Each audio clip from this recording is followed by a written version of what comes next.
द्वितीय कथा जेटा कि मैडम को भी कही सर बहुत गुरुत्वपूर्ण कथा है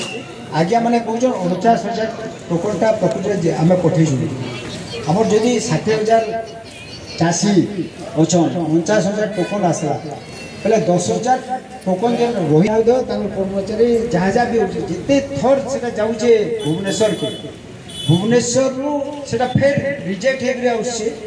हो तो फेर यहाँ जाकर पठाऊन तो टोकन नाई ना 49,000 चाषी जी आप कहून अच्छे बोले शुण शुण तो आमर गोटे प्रथम होता गोटे दिने गोटे चाषी आम गोटे टेम्पोरारी चले भी देलु किंतु आगामी काली चाषी पाने कहीं पाने टोकन ना तो सेटा बहुत बड़ गुरुतर समस्या सृष्टि तो यार गोटे मैंने मुझे देखुच आम कर्मचारी मान भूल विशेष किसी ना केते थर पठाबे केते थर रिजेक्ट कर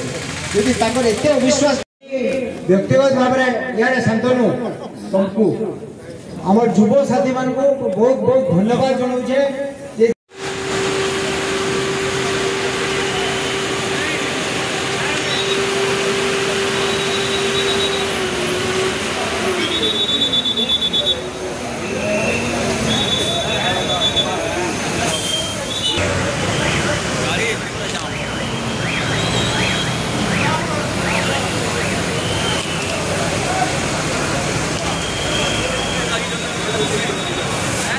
बोला मारेगा